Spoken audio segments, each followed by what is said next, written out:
Greetings, this is Griff Ruby, the Nostalgic Catholic, with yet another Isaac Asimov short story review. And this time it's looking at the Saturday Evening Post of, where is this? September, October of 73. And at least it does have his name on the cover between Vonnegut and Hornblower, is Asimov. So at least he's got a story in here, and at least he's mentioned on the cover. He's actually the first thing listed under new fiction in the table of contents. There it is, a story called Light Verse by Isaac Asimov on page 22. Okay, so now let's see what we got on page 22. Well, it's a two-page spread. The whole story is a two-page spread.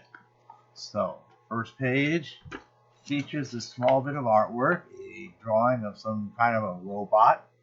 It's got, I don't know, like a little graph or something on there on one side and a heart on the other, and those other little drawings there. Well, I don't know. But anyway, strange green glowing eyes. I wonder how it actually sees. And there's the whole text of the story. And we have basically light verse. Let's see all of what it says here.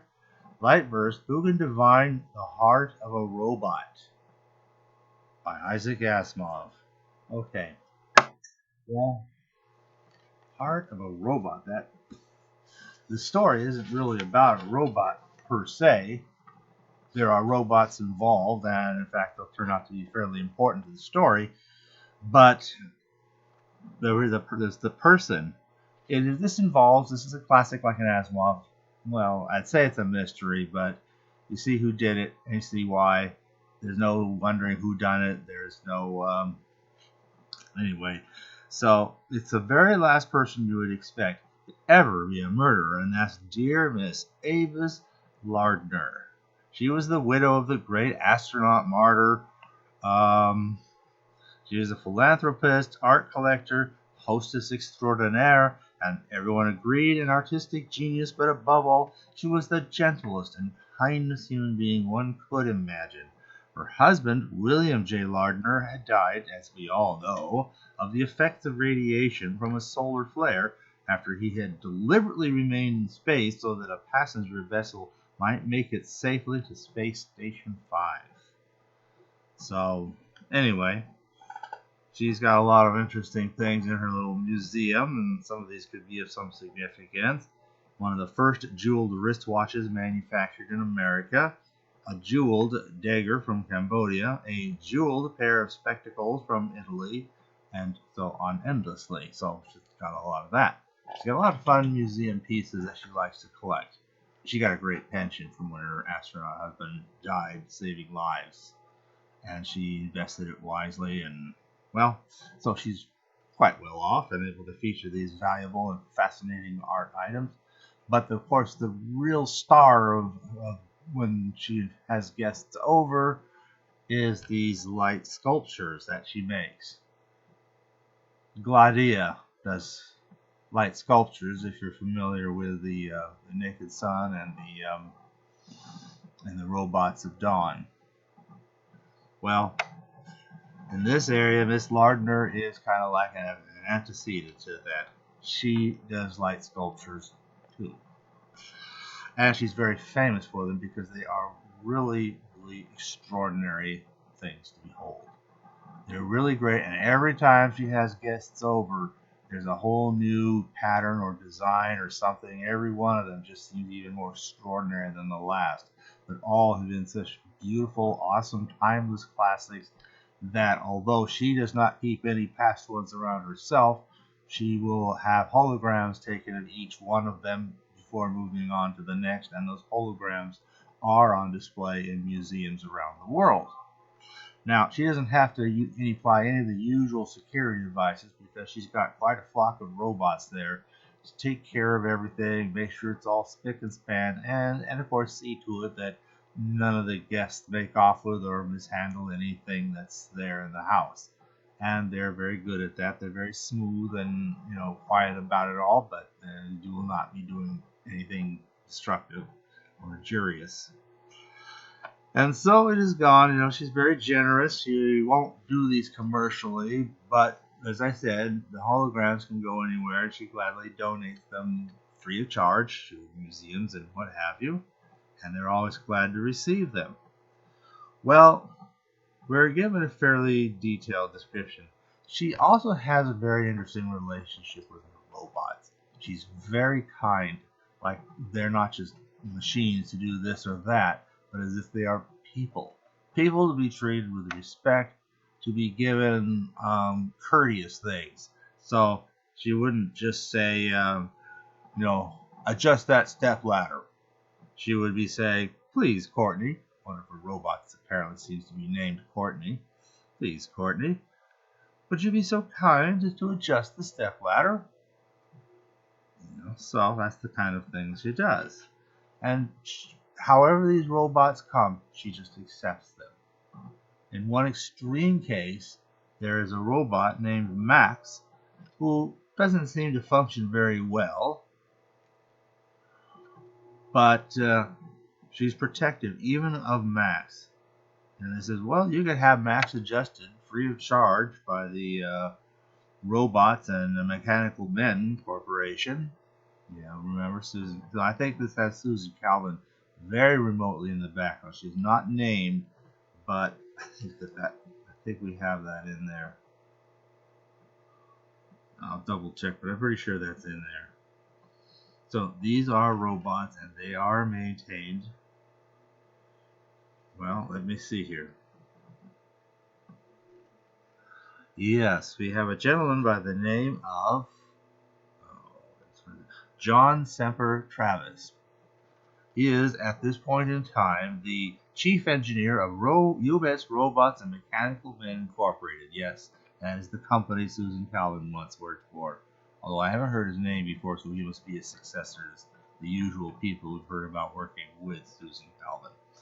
But he's also an enthusiastic amateur in light sculpture. He is sadly incompetent in it, though he understands the theory of it all and can explain it extremely well. But he doesn't seem quite able to apply it. So, but he comes in and finally gets invited to her house to see the latest light sculpture. He tries again and fails, but he comes in there, and he arrives a little bit late. And I guess Max must have taken his hat and hat and coat. At least he can do that much. I mean, a coat rack can do that much, right? But it doesn't matter. Max is Max, and she'll treat Max with all the respect in the world, and don't anybody mess with him at all. Because every robot's an individual. Well, I won't spoil the reason, but by the time it's done, I'll just read the last paragraph. She lunged with the knife too quickly for anyone to stop her, as he did not try to dodge. Some said he came to meet it, as though he wanted to die. Yeah. He had obviously done something that must have seemed reasonable at the time. Certainly hadn't intended any harm, but that something was, as far as she was concerned, like a very severe, like a murder, and a terrible, terrible, terrible thing, which, given the context of the story, it is. So it's actually a pretty good little story, and it's a very quick read. It also turns up in By Jupiter as its final and latest story included. With that, he finishes off this entire collection, and there are no further stories from there that get gathered into this.